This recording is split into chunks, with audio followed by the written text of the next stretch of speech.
I am so glad to be out in the woods again. It's an unseasonably warm February day. I think right now it's about 64. So I'm going to test out some new gear, some new used gear. The USMC sleep system. Because of the temperatures, I'm only going to bring the 3-season bag, and I'll leave the outer extreme cold weather bag at home. And I'm going to use the layering system as prescribed. So the silk weight and the mid-weight base layers, socks, hat, gloves, put all that together, and hopefully I'll stay warm inside the bag and the bivy. Down to tonight, I think it'll be about 43, something in the low 40s. We'll recap that later. And tomorrow night, it should get down to about 32 or 33. So it's a good test of the gear. I'd like to use the gear for other trips in the future because it's a little more rugged and basically just something that I don't have to take care of quite so gingerly as I do with all the nice ultralight gear that I have that you've seen in other videos. So it's exciting, but it's also going to be somewhat of a relaxing trip. I'm going to take my time to explore some creek bottoms, some rock formations, hopefully, based on the satellite data. And I'll either find a stream, a cave, or a spring. I'm not entirely sure, but based on the imagery, there's something going on that keeps water in this area. So in a few minutes here, I'm going to walk off that direction and find a stand of pines to sleep in tonight. Thanks for joining me, and if you'd like to see more of this, definitely subscribe. Okay, here I am for the first night. One thing's for sure, this area of the forest is not very mature. A lot of these trees are maybe only 4, 5, 6 inches at most. There are a few bigger ones, but I guess that means this has definitely been logged sometime in the last 20, 30 years. I don't really know, but not a lot of tall stands of thick trees. But here we are. I think I'll sleep something like right here. Well, not right there.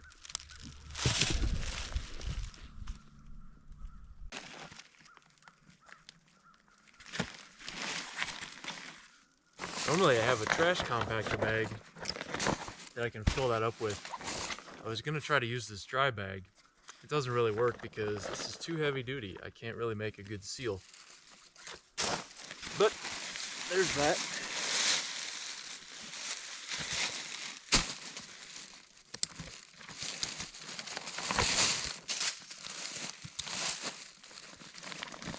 This is the dry bag that goes along with the entire extreme cold weather kit.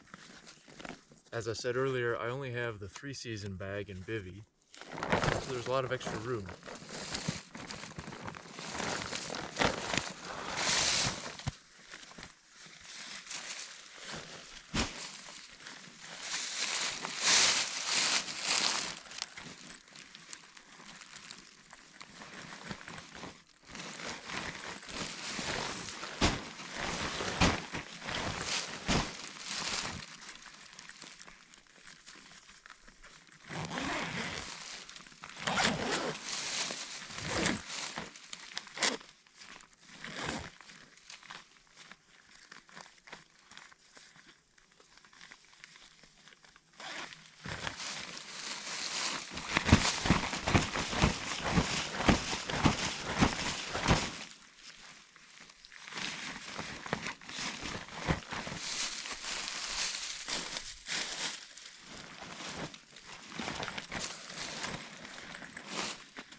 Well, there we go. That's camp. I mean, bivy, sleeping bag, sleeping pad, foam mat. What more can you say? I had to do a lot of patching on this bivy. Well, just a couple patches, I guess, but a lot of pinhole repair where I was taking the little seam sealer and holding this whole thing up to a bright light and marking it with a marker and then coming in and dabbing some sealant on. But I did a test out in my backyard with a lot of water from the hose, and yeah, there was a sheet inside and it did not get wet, so I have confidence in it.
Well, that's better.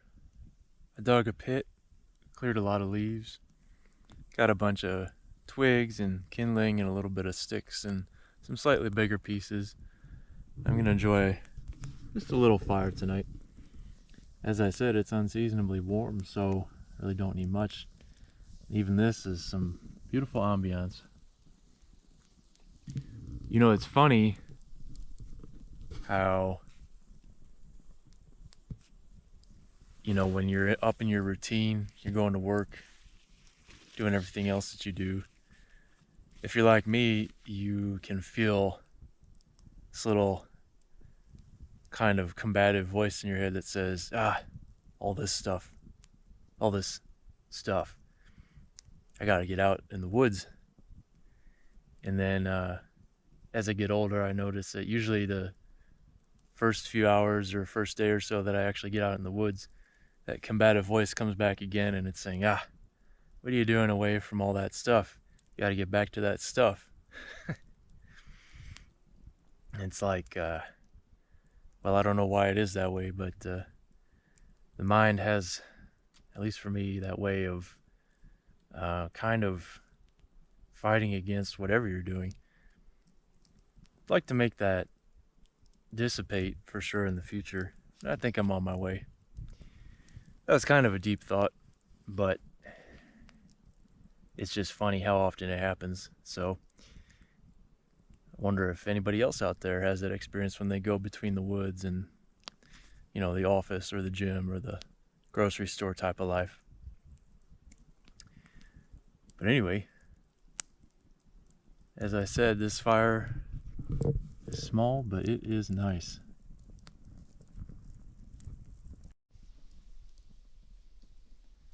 So again, if you're watching this video, thank you.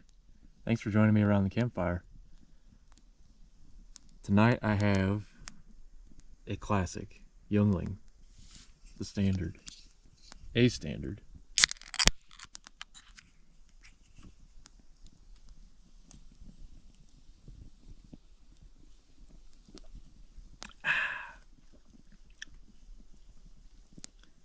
Yep, that's delicious.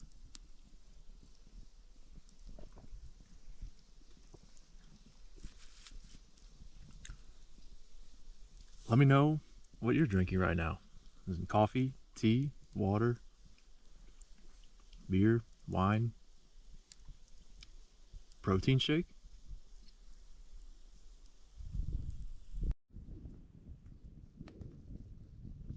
Checking in again. Things are going great with this little fire. Super cozy out here. Also, I had this whole bag of jerky. 2.5 ounces. Simply Nature peppered beef jerky, made from 100% grass-fed beef. It was pretty spicy. Definitely delicious. So that was really good. And some more facts about this evening. Well, the temperatures are supposed to be 57 starting around 8-9 p.m. Then the overnight low will be 46. If you factor in wind chill, that'll be 55 going down to 42. 80 to 90% humidity, which is definitely high, and 85 to 95% cloud cover. So those are some interesting conditions. I've used bivvies in the past, but they were just bug bivvies, so you had like a Dyneema bottom and a mesh top, so overall very breathable. This USMC bivy is Gore-Tex. It's got nylon outer, nylon inner, and the Gore-Tex. It's pretty much exactly like any sort of 3-layer rain jacket that you would buy. So we'll see how that does with all the humidity.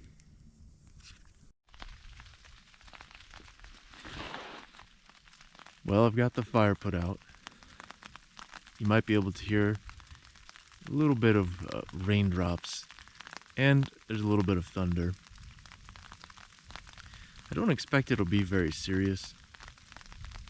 Probably more of a low rumbling passerby type of storm.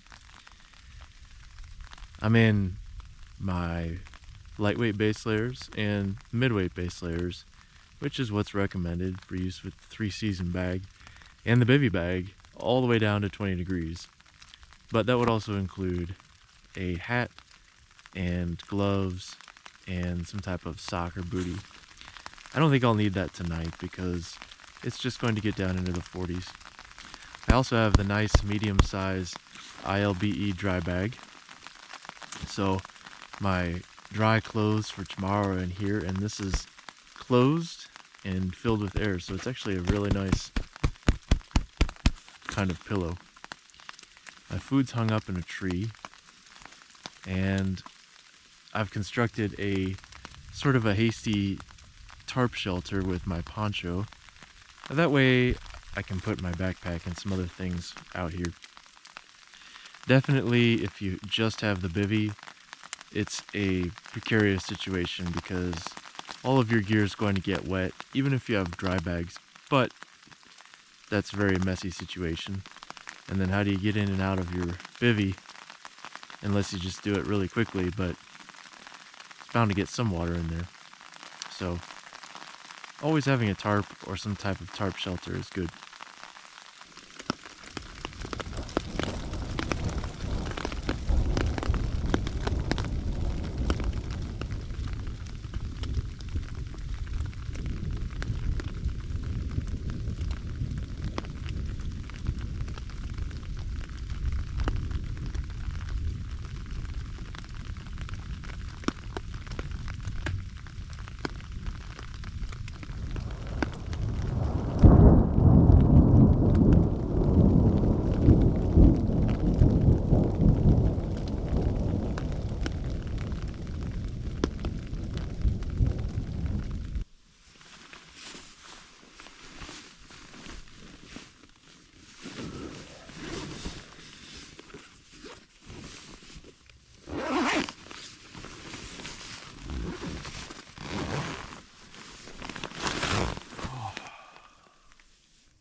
morning.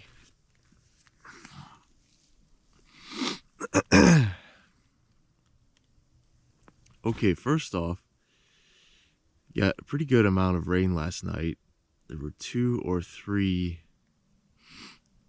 bursts that came through, and I think everything is dry inside this bivy, so that's great. I had a little bit of help from the poncho tarp I have set above me, but that's not very big, so I was definitely getting rained on at the head and foot of the bivy, and pretty much wind blowing rain got everywhere, so stayed dry. The layering system and the 3-season bag, I think it pretty much works as expected. So it got down to I think about 41, and just towards the morning I was starting to feel just a little, not quite toasty. But if you could see this in person, this bag, yeah, that's about right with these layers. But I'm satisfied with that too, so I can still add the level 7 from the ECWCS if I need to. So tonight is going to be in the low 30s, and I'll probably do that, but I think I'll be okay. Weirder though, aside from any of those boring facts, anyone ever have like a lucid, I guess it's like a lucid dream, I don't know. It seemed actually pretty real, so that I'm still trying to process what's going on. So I was at about, after it happened, I checked my watch, it was 05:45. Well, so I was just coming up out of sleep, and I was hearing, like footsteps, but it wasn't clear to me if it was an animal or a person. I assume an animal. But then, you know how your senses work is like, they try to wake you up more and more because you can tell that something's coming and trying to interact. So whatever it was walked towards the head of my bivy, and on the left side of my left shoulder I felt like, like a touch that stayed there, and I didn't know if that was, well, I didn't know what it was, but I still had some like sleep paralysis. So that's what has me thinking like, well, is that a lucid dream where, my brain is making something seem so real, but as it's happening, I can't quite move or talk. Definitely odd. I have to say it wasn't scary because that touch, whether or not that was real, felt like, somewhat like a family member or a your boyfriend, girlfriend, that type of thing, where it's like, it didn't feel weird. So then putting all that together, I'm thinking like, well, probably like maybe a mile that way, there are properties where people live. I've been here before, and I've heard on one of those properties at least a dog. So I guess the logical thing is that if it really did happen, then maybe that was a neighbor's dog running around at night and eventually caught my scent and walked around to figure out what the heck was out here, and maybe just walked up and did a gentle touch with its nose to figure out what I am. Of course, when I'm zipped up in the bivy, I don't look like a person, so, or at least not to a dog, right? So I guess I could understand that, but then at the same time, how the way dogs sniff is like, sniff, sniff, sniff, sniff. It wasn't like that. It was just that steady pressure. So that's what had me thinking, well, is it just like a weird lucid dream? Either way, I don't have a way to really check on that. I did, so this is kind of intended to be like a get out quick type of bivy, but as I said, I was still experiencing that state when you're just awake, where you can't quite muster movement. The best thing I could do is kind of sit up and turn a little ways to kind of see through the mesh of the face screen. But due to the time, the sun wasn't out, and it wasn't even twilight or anything, so just a little bit of that light from the city several miles away kind of reflecting because of the clouds, you know, you get a little bit of a glow from that, just tiny. Well, my brain said that I saw like a silhouette that definitely did seem more not like a dog, right? Like more like a person, but like going off away back into the woods. But also, I don't know if I really trust that, because that part happened, that was very fast, and it wasn't like bipedal footfalls. So putting all that together, I guess we'll go with a weird lucid dream. Hard to say. But if that's the case, the transition from that dream to awake was essentially seamless, to the extent that it seemed like I was actually awake for all that it was actually occurring. So I don't know. Definitely the weirdest aspect of any night I've ever had in the woods, but I'll just enjoy the fact that whatever that touch was didn't make my brainstem feel like anything was dangerous. So for whatever that's worth, I'll just run with that. So from here, it's time to put on regular clothes and make some coffee.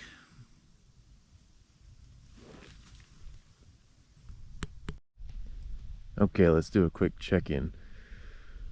So the top of my sleeping bag is all dry, and so is the head and everything. But I did notice actually that the foot box is kind of damp. And basically there's no water that is on the inside per se, but what I think has happened here is, if you look at the foot box of the bivy, the top eventually evaporated water off, but the bottom underneath, that's still wetted out. And what I think is going on is there was so much rain coming down that basically water kind of came in under and stayed enough anyway, stayed, and then throughout the night my body weight is on the fabric, and there is a hydrostatic head for these things no matter what, and I think my own body weight caused a little bit of water to kind of migrate through the Gore-Tex just due to pressure. So it's not a whole lot, but I guess that's something to be aware of. I wonder how I could avoid that in the future.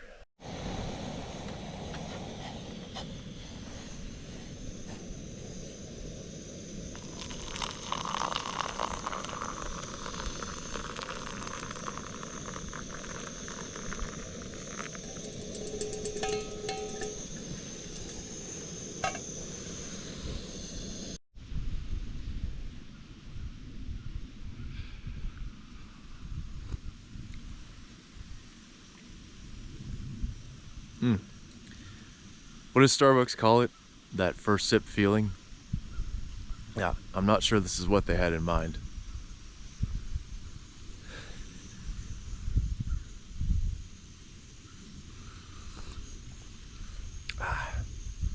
I'm alive. And not only that,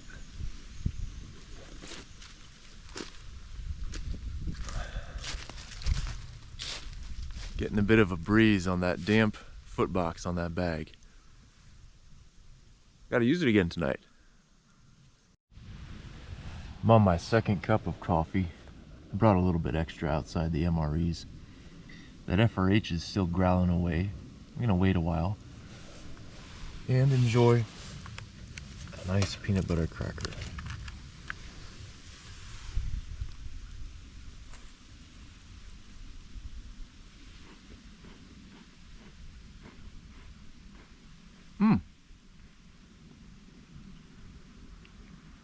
That's oddly satisfying for what it is. Just a little bit of sun through the clouds there.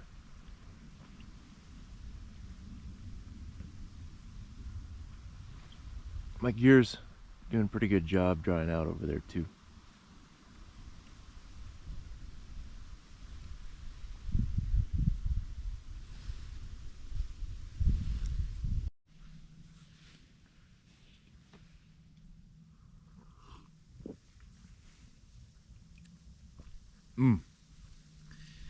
Shout out to Mount Hagen Instant Coffee. You can buy them in these glass jars on Amazon, and I think it comes from Germany. And I'm not saying it's better than any, pour over you can make at home, but it's the best instant coffee I've had, aside from something local a friend of mine gave me. I can't think of the brand now, but it's a local roaster, and they're making their own. And that's nice, but I think that stuff's over $1 a packet. Whereas you can get I want to say 50 servings or so out of a Mount Hagen jar, and that's about $10, $12. So it's a good deal.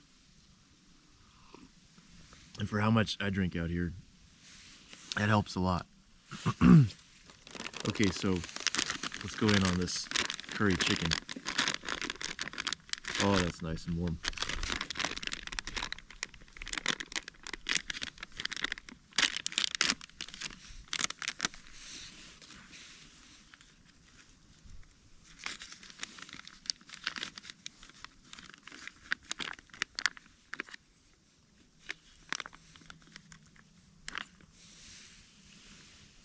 Actually, don't lick that, because it's got some FRH juice on it. Get that out of there, maybe.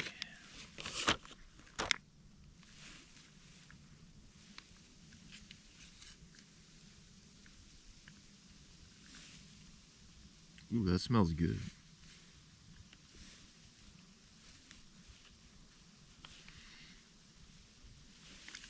All right.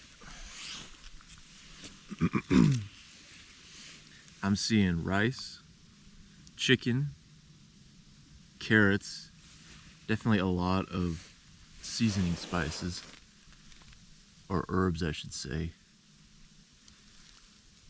They never look too good in the package, right? But let's go in.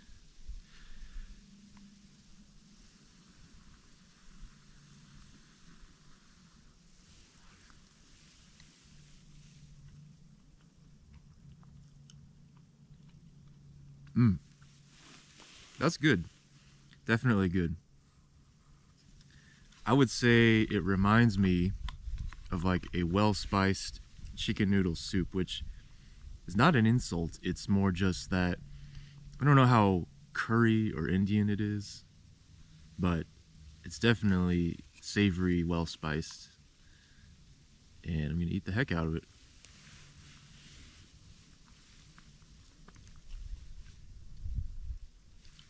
I'm gonna add some salt and pepper. Okay, I got camp packed up. The ashes are all soaked and mixed up into the earth and covered back up. I put all the leaves back. I know everything's dead out because we had a huge storm, 3 of them last night. So I just need to go that away.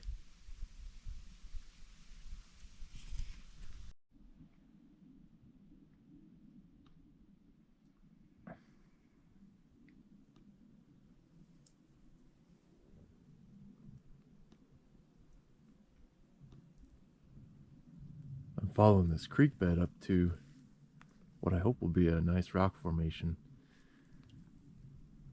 Along the way, it's a nice deep pool here. There's a bunch of good-sized minnows, fingerlings, maybe that's what they'd call them.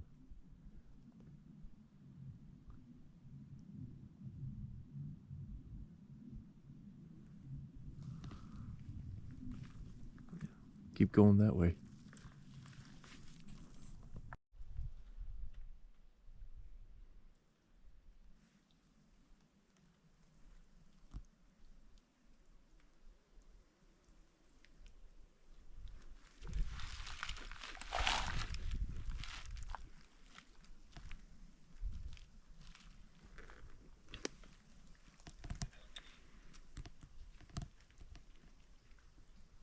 It's like a green creek. I think someone told me in one of my other videos that this is watercress. And they asked if I tried any. Didn't then. I don't think I will now, mostly because I don't know for sure. And I don't really know if this water's terribly clean.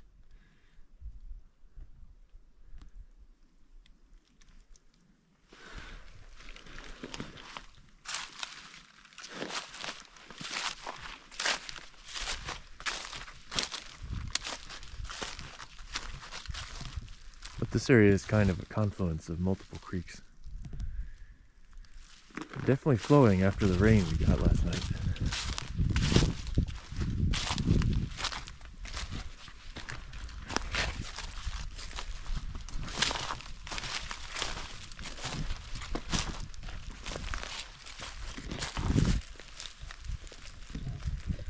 Old turtle shell.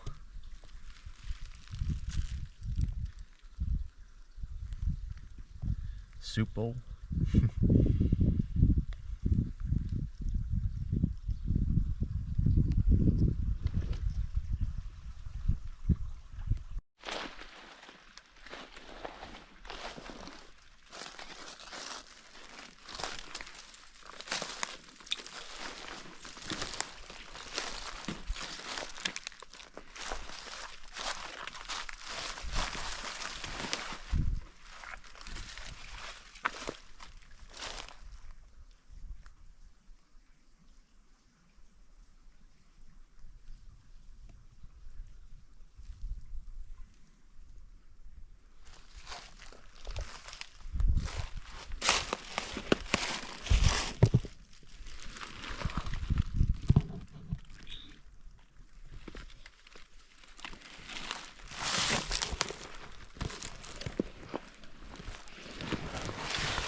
Rippy rock wall. That's all percolating down from a hill. That's so cool.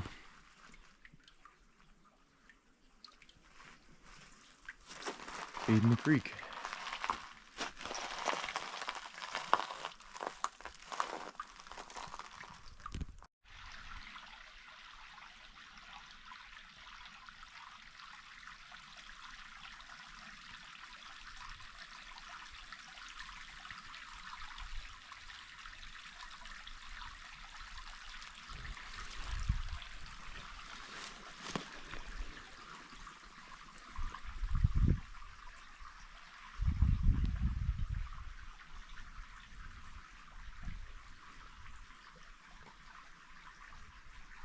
It's pretty rugged in here.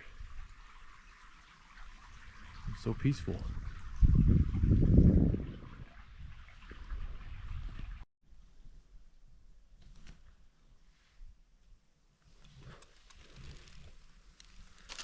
What have we we got here? A deer?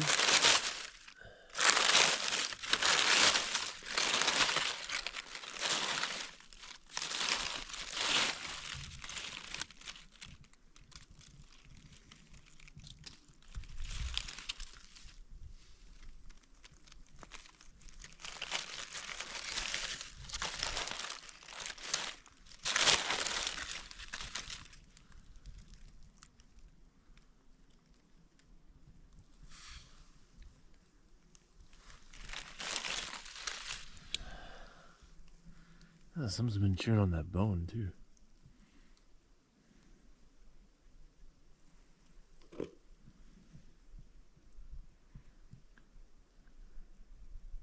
anyone know what that is? Deer? No, it couldn't be. The teeth are too big, right? Or too sharp? I don't know.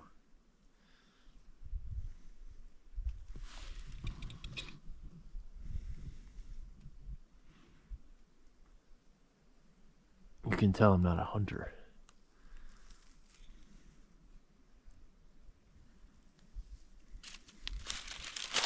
Well, you can go back to decay.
Yeah, your, what is that, oil pan maybe?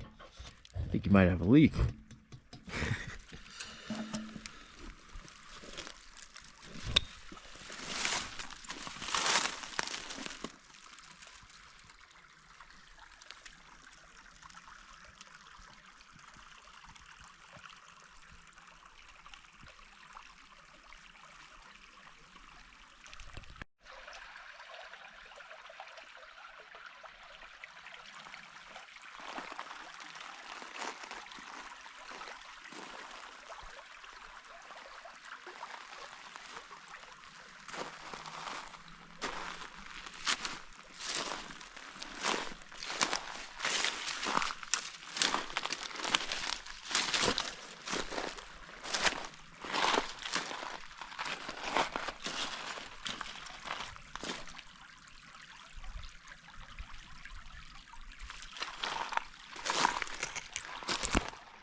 It's time for a coffee and a snack.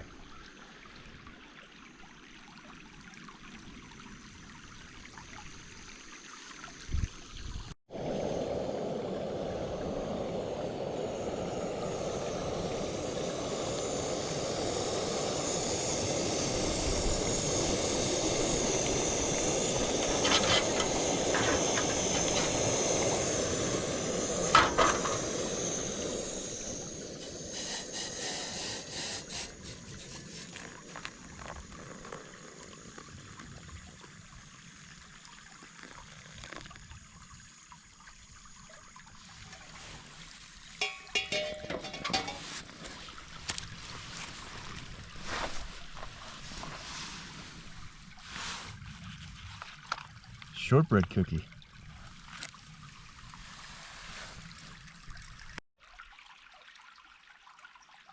I definitely think the chocolate chip cookie is my favorite, but I really appreciate the way that the shortbread cookie is not broken at all.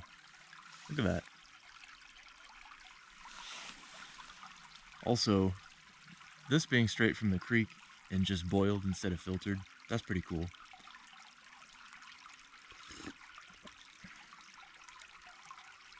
Tastes great.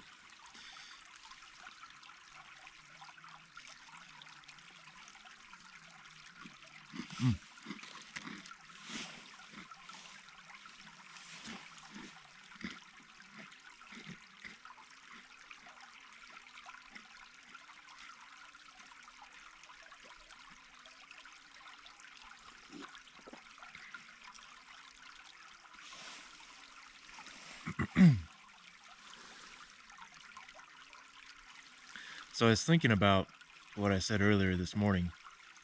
I realized there's a lot of people on YouTube, you know, trying to go into that scary zone and storytelling zone. And that's not what that was. I genuinely don't understand what that was. It was just like a very strong dream, which I've had, I don't know, once or twice in my life. But, you know, like maybe if you're having a emotional dream and you wake up going, ah, something kind of like that. But again, that was a sensation, strong sensation of touch on the shoulder. So, okay, don't necessarily think it was a dream. So then I got to thinking, all right, if it, you know, maybe it was a local dog coming off of someone's property into the national forest and kind of hunting around and found me and sniffed me or something. But again, it was really still in the way that a dog usually isn't. So I wonder if all the hunter experts out there know. You know, I would think a deer, if it was smelling you, would just not come near you. But at the same time, you know, when you're all zipped up in a bivy, you don't look like a human to a deer, I would think. But you definitely don't look natural either. So I could see how it might be curious, but I would still think human scent would keep it at bay. That's my only other thought is, like, you know, there's plenty of deer sign in that area, and you know, deer kind of have kind of a pointed snout, and if it was kind of reaching down to see what the heck is this tan burrito on the ground, maybe that's what that was. And then, you know, the aspect of me, you know, trying to look up and look around and seeing something that was more vertical than horizontal, you know, like a dog. I guess I could see how, you know, a deer going away from the back in low light, you know, the top aspect would be somewhat rounded, the butt, right? Going down to legs. But I don't know. It's perplexing. But like I said, it wasn't like a fearful encounter in the way that, I don't know, if you, let's say you woke up and a spider was crawling on you, you know, your brainstem would take over and you'd really freak out. I wouldn't really like that, but yeah. Otherwise, it's been a really nice day out here. It's gloomy, but hey, it's February, so what are you gonna do? And I can just imagine how nice of a spot this would be in the springtime, or even in the early summer when it's warm and, you know, you want to go play in the creek or something. It's just really nice, and glad I explored it. Didn't have a whole lot on the agenda, but found a lot of cool stuff.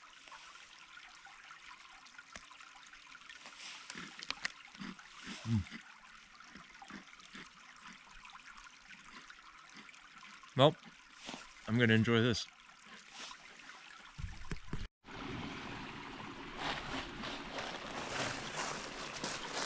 Well, that's about all the exploring I'm gonna do today. So I'm gonna make my way back up the hill, kind of back towards where I camped last night, but through a different little hollow, little valley.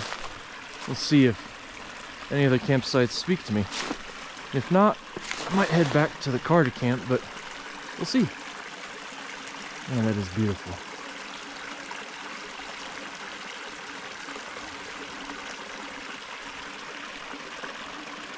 The way all these rocks are in here, you can really see how most of the forest is just on a relatively thin layer of topsoil. I think this is why you can't do a whole lot of farming in southern Missouri. I could be wrong.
Oh yeah, fluff it up.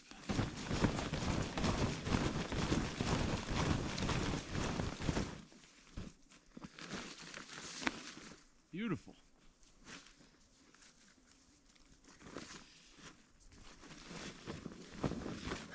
Well, that's that. It's hard to beat for convenience. I will inflate my Neo Air X-Lite and put that under here, but hey, it's done.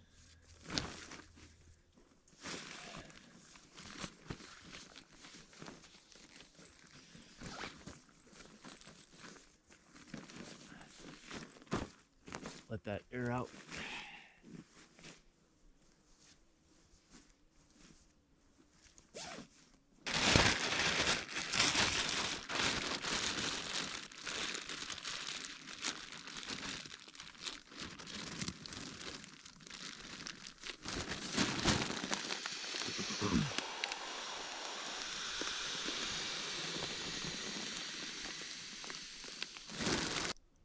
Where did I get this, you might ask? Well, I circled back from the trail, or off the trail, circled back to the truck for tonight. I'm still going to sleep in the woods, but given how damp things were from the underside of the bivy last night, and the fact that it's getting down to just about freezing, it's better to be safe than sorry. I think everything will be okay, and in the end I still want to test down to about the freezing temps.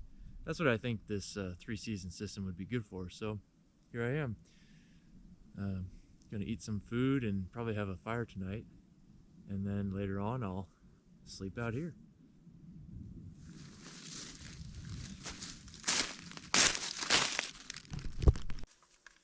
Fruit punch, electrolyte powder, accessory pack,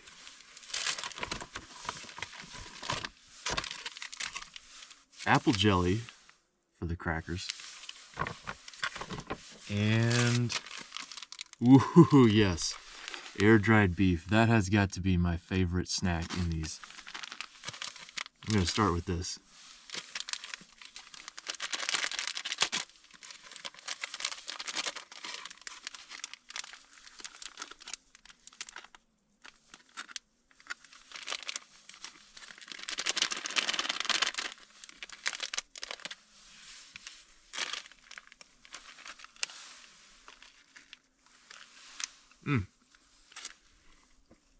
It's just so salty, spicy, and knowing that it's basically all protein, it doesn't get any better than that. Oh man, check out that sunset. Gorgeous. Gorgeous.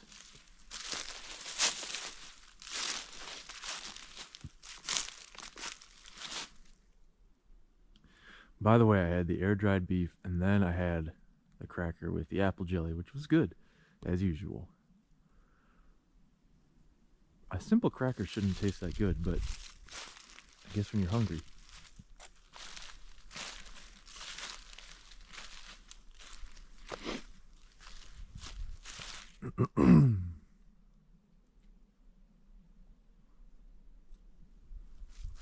That's so beautiful. There's always one or two sunsets that happen in February. I can't really explain it, but one or two sunsets where the colors start to look a little different, and it's like the first signal that the days are getting longer. Of course they have been, but it's that one sunset. I don't know, but it's a good feeling.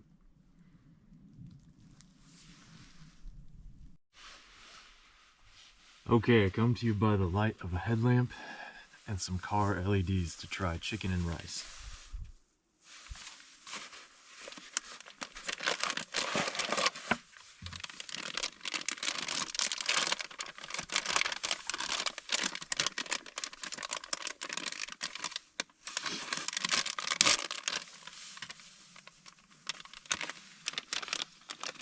Oh, steaming.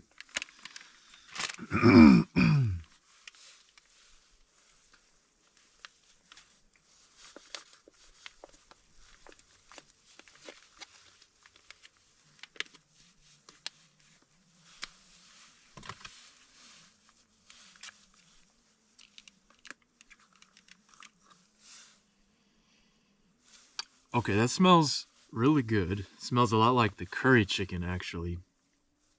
Which, by the way, also had lentils in it, so that was satisfying.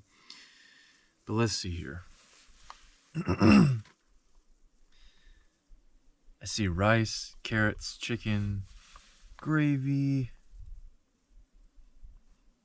maybe some pieces of tomato.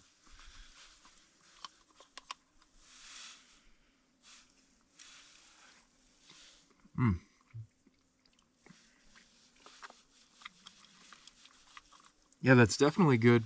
I would say reminiscent of the curry chicken. And if I had to pick, I'd say curry chicken. But I'm definitely going to add some salt, pepper, and the red pepper flakes to this for sure. Okay, I'm back after adding the seasoning, the salt, pepper, and red pepper flakes. Let's try it again. Looks pretty good.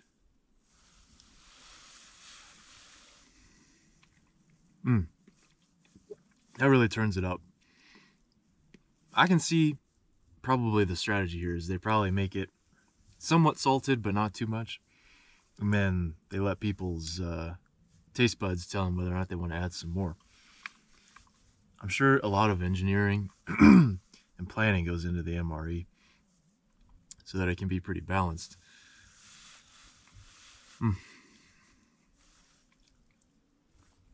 It is so satisfying to have a hot packet too. Let me tell you what.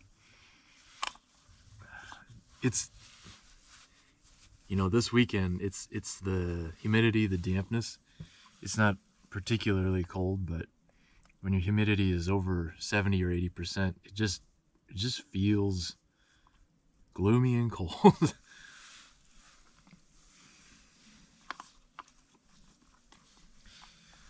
But hey, those are good conditions to test gear in.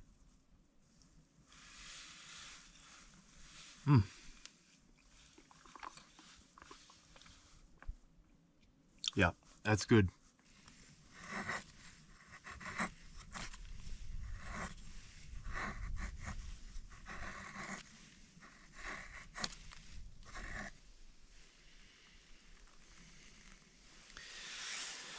Yeah, that was not that reliable.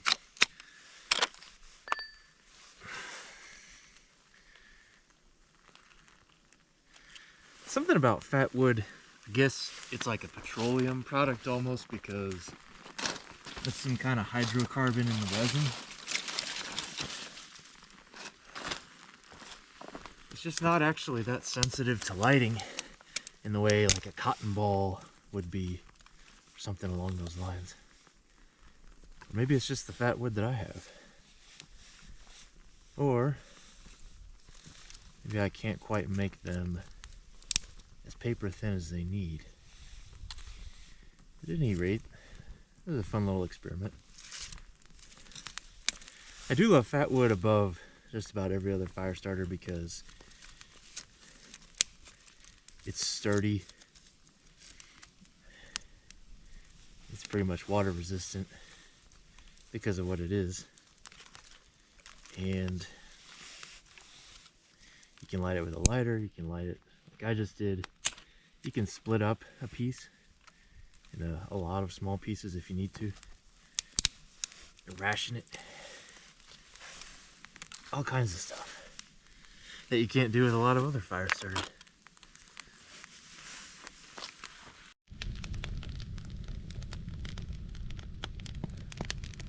Man, there's just no substitute for fire.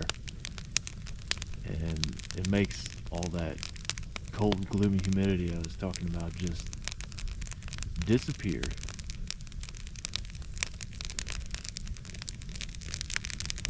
I think I said it last night, but I really don't know what it would have been like before humanity invented fire. It must have been a really long time of some slow, painful evolution or something. I don't know. But the first guy that figured that out, I could bring this to people. Yeah. They probably made that guy a king.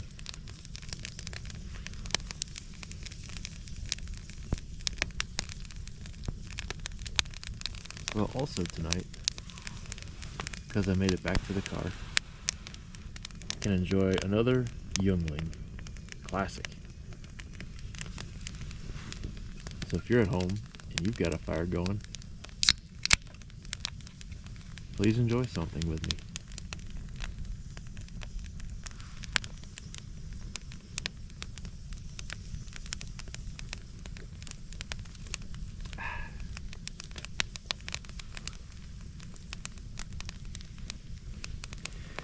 I want to say again, thank you for tuning in. Thank you for watching. If you want to see more of this, you know what you need to do. Subscribe. That will help out. But if it's not your thing, that's okay too. Let me know why or what else you like to see.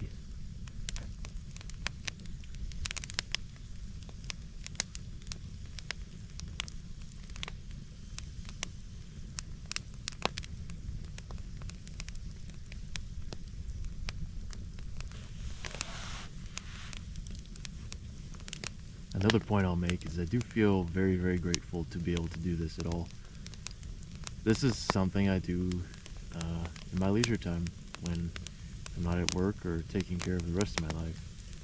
And I know a lot of people maybe just don't get to do that at all because they have so much going on, or who knows what. All kinds of reasons, right? All kinds of things going on in the world. But for me, for my part,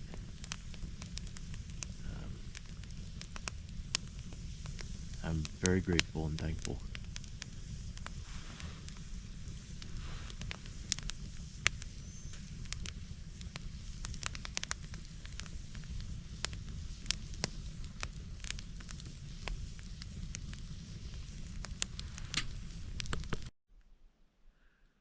Well, I'm all bundled up for the night.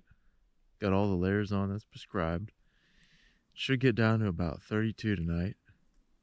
I think the wind chill is rated to be about 27 or 28, which isn't too bad.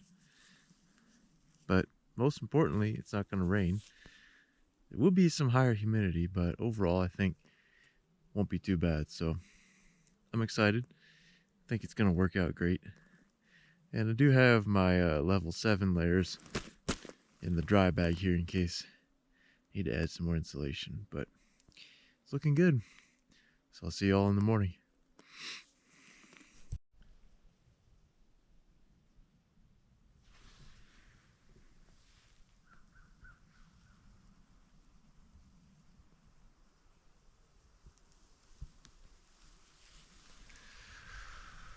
Good morning. Well, as you can see, I'm wearing the level 7 layers. Not too long after I went to sleep last night, I could tell that the sleeping bag on its own with my first and second layers was not going to be enough. That's okay though. It got down eventually to, well, right now it's 29 degrees. I think the night started out somewhere in the high 30s. So that tells me that the 3-season bag with the first 2 layers is probably more like a 40 to 45 degree comfort lower limit. But that's okay.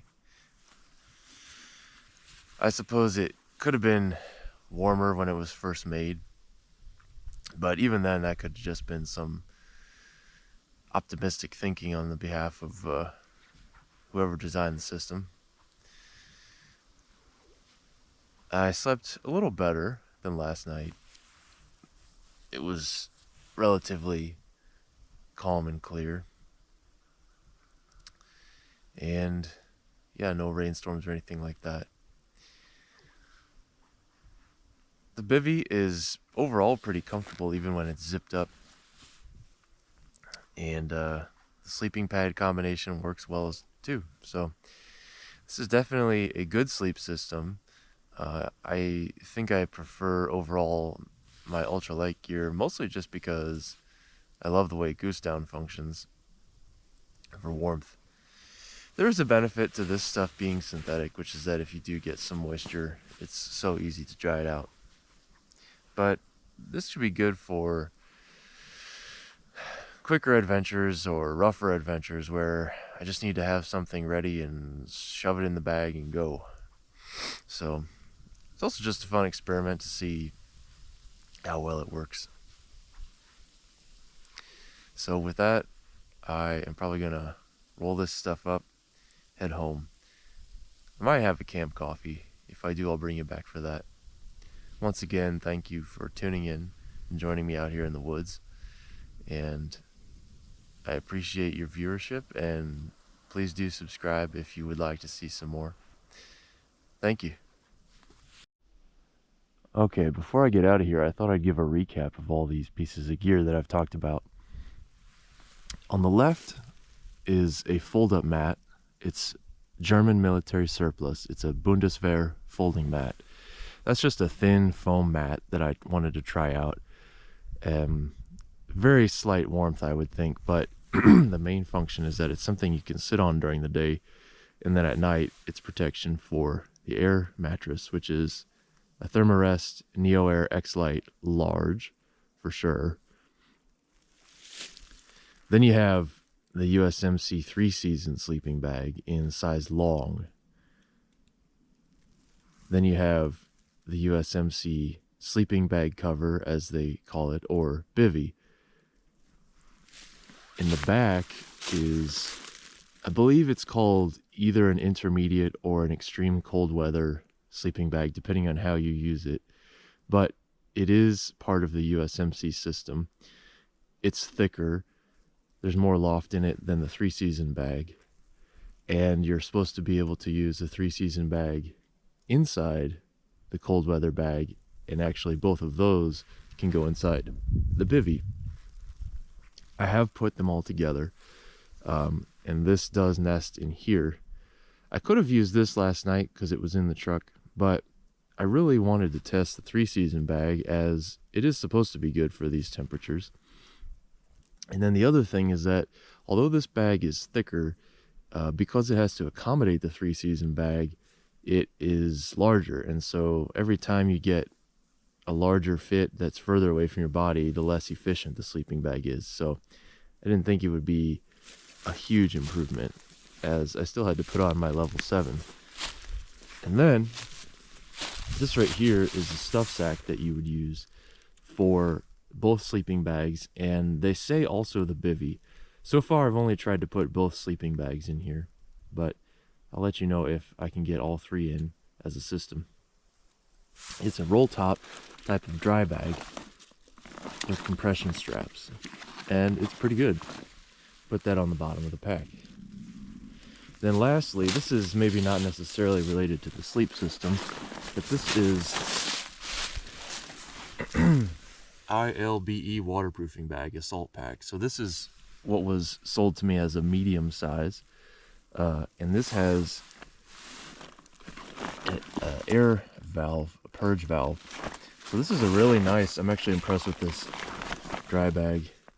This is a really nice sturdy kit, and it fits my 50-liter pack Terra frame by Mystery Ranch. It fits that really well, so I can put all the gear that I need to keep dry and then roll it down, squeeze it down, purge the air out to save space. The sleeping bag stuff sack has also a way to purge air, but you don't operate it manually. It's more of like a passive check valve where as you push down on this, air is allowed to exit, but it can't come back in. And then lastly, I'll give a few specifications on weight. So the fold-up mat is 14 ounces. The Thermarest Large is 17 ounces. The 3-season USMC bag is 2 pounds 11 ounces in the long size. The bivy is 1 pound 15 ounces. The intermediate bag is 3 pounds 3 ounces. The medium dry bag is 13 ounces. And the sleeping bag, dry bag stuff sack is 15 ounces. So altogether, using all this kit, it would be pretty heavy, but you would be able to sleep, I imagine, at least down to 0. This is in combination with layers, you could go lower. There is also a user guide that tells you how you can use this system, published for the Marines, and it claims that you could use both bags with the bivy and layers 1, 2, and then the outer layer 7 down to -13. But of course they're only talking about having 6 hours of sleep, and that's when everything's new, so I don't think I would ever push it that far. But once again, it's nice to have some rugged pieces of kit that can withstand moisture a little better than down can, even though they're heavier and don't pack as small. Plus, it's just cool. It's nice to see how other pieces of gear are used and made, and what all thought went into it. So I'll go over here and finish up my camp coffee. I gotta get my corn syrup solids for the day, you know. That's the last coffee from the MRE. That just about does it for this video. Until next time, I'll see you.